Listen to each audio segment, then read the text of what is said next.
Good morning and welcome to Bits and Banter. Bala, IPL has started and what a match.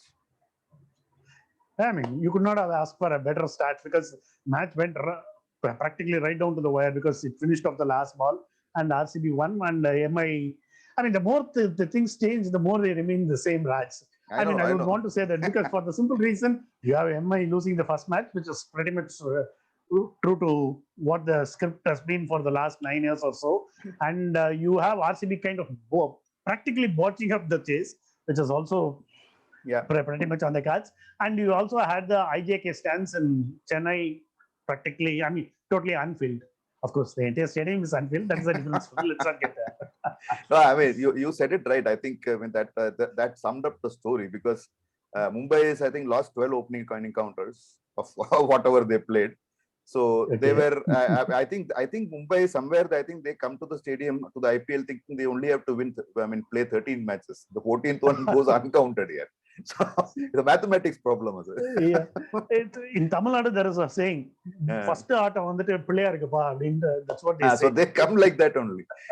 And Rohit Sharma looks like a player now with a nice punch and all. Again. Okay, yeah. So so you and what you said about the botching up was brilliant. I mean, see, for me, that defined the story. So what do you say when Mumbai Indians bats first and they score 159. No, 38 runs and lose 5 wickets in the last 5 overs. Last 5 overs, yeah. Last 5 overs, 15 to 20. That is what they did. And just when you thought that you have seen the worst of it, you actually have RCB scoring 36 runs and losing 6 wickets in the last 4 or 5 overs. But there are questionable captaincy decisions from both the teams, Raj. Because I mean, I'm very happy that RCB kind of nailed their weakest link, that is their back-end bowling, which was phenomenal. But while they got the death bowling right, I was surprised at the way Washington Sundar was used as a bowler. Because you had him bowling only the 13th over and just 1 over away, in which he managed to take a wicket. And concede just 7 runs. 7 runs. I didn't understand that logic. And especially when UZ went for plenty, I think that was kind of mismatched. And this kind of strange captaincy was also kind of mirrored in the way Rohit Sharma went about. I didn't understand the logic of Bumrah not bowling to Maxwell straight up because he has taken him out 6 times, man, in T20 matches, various T20 matches, not just in franchise cricket, also in India, totally 6 times. So, I mean, you don't bring him when he is around 30. I think this was also for players' sake. They said, okay, poor Maxwell, yeah, right. Poor Maxwell here, the fellow didn't. I mean, he hit 2 sixes in 1 over, man, 1 match, man. When was the last time he did that? That didn't happen the entire season of 2020, man. So, but I was happy for him. So am I. I mean, he's a good player, no doubt about it. So see, one more thing, Bala, you said it. Yesterday was a very unique day because, I mean, let us just talk about the pitch quickly. It was a typical Chennai pitch. And the first few overs actually sort of, I think, I mean, at least I was led astray thinking, Chennai pitch. I mean, I think I shared it on my WhatsApp group also. I mean, no Dhoni, no spin types. Hey, what happened, man? Chennai Chepauk pitch looks completely different. But I think that was a misnomer. It started playing true to form after the first 4, 5, 6 overs. Maybe. And Rohit Sharma, I mean, see, the way you saw Rohit Sharma open out and he just got run out. I mean, I'm sure Chrislin is not going to have a happy IPL this time after this. Obviously. He got a chance in only because Dekok wasn't available because he's quarantined. Yeah. And then he gets his captain run out. I mean, though Lin was the top scorer for Mumbai Indians, he was never fluent. He was just hacking. He was not actually batting. He was just hacking.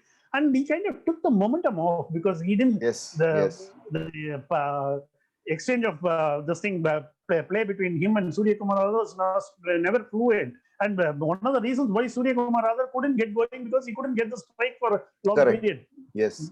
He was hogging the strike and not scoring runs. That was the problem. Exactly. So, and, anyway, coming to that, so one point I was going to say is both leg spinners actually had a bad day.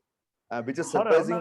Which is surprising on the Chepauk wicket. I mean, I would have thought that slow bowlers would have excelled, and in fact, even the commentators leading up to the game were saying Chahal would bowl well, but then surprisingly, Chahal and Chahar Rahul Chahar. Both of them went for plenty, 40 plus runs. That is 10 runs 10 per plus. over. Yeah.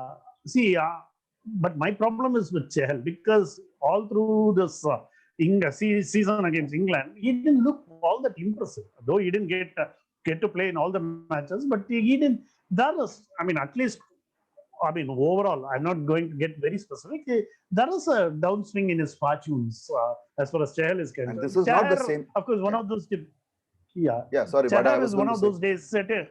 Yeah, go ahead. Sorry. Yeah, sorry. I was saying that this doesn't look like the Chahal who actually came in as a concussion substitute for Jadeja and changed the match. Jadeja, right? Exactly. I mean, exactly. So you're right. I mean, that was actually that. See, I also see I mean, I might read too much into body language. I mean, that's part of my stupidity. But then I don't see the guy in a happy space, and maybe it is because I'm not happy with Chahal actually bowling in the. Raj, good thing you brought about that concussion substitute match. Apart from that match, this entire season has been pretty up and down for him. He's not had a great season. So I'm slightly worried about Chahal's form. Chahar is an youngster. These things do happen.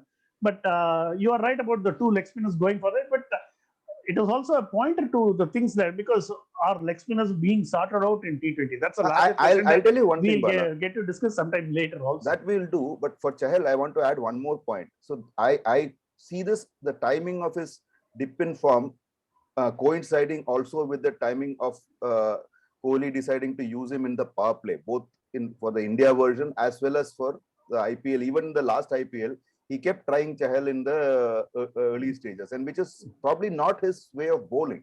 He's not that's not his forte. Yeah, that is not his forte. I mean, that is where you have Washington Sundar sitting there. So I sometimes just don't get it. See, when you have a Sundar who sort of bowls, I mean, who goes for less than, just over 6 runs and over in the power play. His power play bowling has been the top, among the best in the IPL history, man. Yeah. So that is the point. So that is where I find it a little this thing. So all we can say, Bala, is that both of the teams were trying their best to upset the apple cart, not the other teams, their own. I mean, I was equally surprised at Washington Sundar opening the innings. I mean, that was a doosra right at the power play because you expect him to bowl the doosra in the bowling power play, but he has to play his doosra, that is his batting, in the batting power play. So that was probably Virat Kohli's way of saying, I'm sorry, I forgot that you were around. Like our friend Edward said, he was the 12th man on the field that time. He completely forgot about him. So why don't you open with me? I mean, see, the point is that, when you are chasing 160 and you don't really have your real opener out there, which is okay. Which is okay. I mean, like I said, he has opened. I mean, I have no problems with trying him as an opener. I made a joke about it, but I can fully understand the idea behind it. But not so with this bowling, being bowled. See, he is not a batsman who can bowl in Kohli's scheme of things. At least that's what I understand. He's a bowler who can bat. Exactly. So I think that is where the story is. I think, what do you say about this? Like I said, I think both of them tried hard enough to lose. But we should make a mention of Harshal Patel, who actually won the match because we have not brought his name at all. 5 wickets, 5 for 27 is no easy joke. And incidentally, I read a stat and I also tweeted it. I mean, I didn't tweet it, I retweeted it.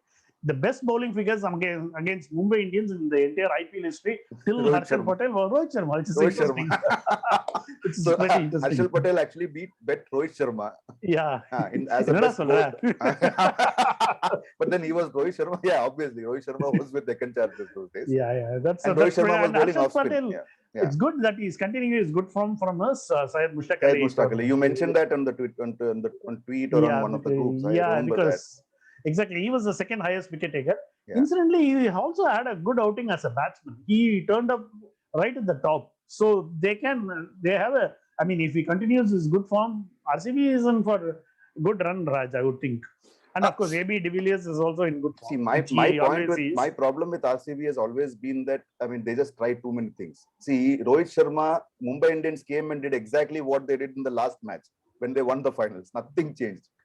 Now the question in the future, I'll just leave this question and we'll probably quickly do a razor on today's match.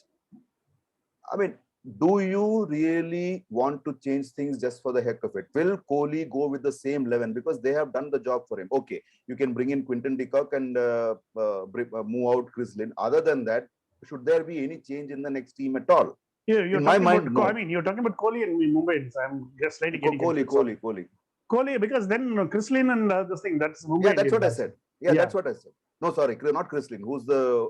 I mean, Devdutt Padikkal. Sorry, Padikkal, and Padikkal will come in, obviously. So he was yesterday, he was sitting there. So if Padikkal comes in, that's about the only thing that needs to change, right? Yeah, but will that be the case is my question. And then I think that is where RCB is missing a trick. They're just making too many changes. The personnel don't know what they are supposed to do. Because they're not given assigned roles. Because good teams always assign roles. I mean, exactly. Two things. I mean, the two of the best teams in the IPL history, Mumbai Indians and CSK, have clear-cut roles for their players. And you see how DC is shaping up. They're shaping the same way, if you think about it. Exactly. Even SRH. Yeah, even SRH. Yeah. And don't forget, Mumbai Indians started doing that with the current DC coach, who was their captain and then who was their coach.